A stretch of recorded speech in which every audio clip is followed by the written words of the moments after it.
instead of being the parent who's dictating everything, parent who listens and treats the children as more or less grown-up adults. So anything of this sort takes some creative thinking or learning about that specific problem. So be patient and keep looking for ways in which you can actually incorporate this into your life. I And actually I have, can tell sorry, go ahead. just one thing I can tell you based on my own experience.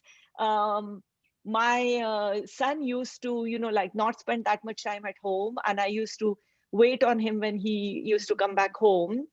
And I used to find myself very unhappy that he suddenly would say, I'm going out. And I'm like, I cooked for you and you're going out. And that was like a common problem. Then one day he said to me, he said, Mom, just wait. Right now, I'm more interested in my friends, but I will come back. Don't worry. And I'm thinking, okay, I'm the psychology professional. I should be the one knowing this. But he was right. Once he grew up after 2, 3 years, in fact, now he enjoys spending time with us on his own terms, not my terms, but I understood I needed to go with his flow. So that's an example.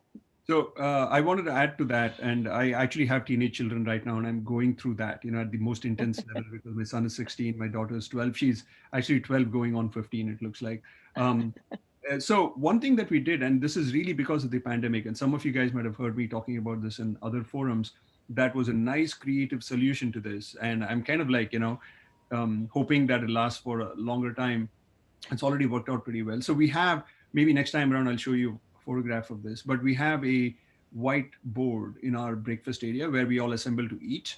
And on that board, we have divided it up into 4 rows for one of each of us, me, my wife, and my 2 kids, and 7 columns for each of the days of the week. And then everybody gets an opportunity of a 2 hour to 3 hour window to propose an activity that everybody else has to do, okay, every week. Okay. And we just carve out a time that doesn't have any other conflicts. The kids are attending school right now online, so outside of the school time hours, and you just put in your activity and everybody else has to do it. And this week, my activity is that everybody has to make a short movie about a road trip that we took a road trip last week. We went to Amarillo, Texas, and we came back, a 1 week trip, and we've taken maybe about 1,000 photographs together, all 4 of us, and maybe about 200 videos. And all of these have been uploaded to a common platform everybody can share. And you have to kind of select a set of pictures and videos and create. We haven't, I didn't give them a constraint on how long it has to last, but I imagine that people are going to make a 5-minute movie or so. And everyone's got to make that movie now and then show it to each other during that 2 hour window that's coming up tomorrow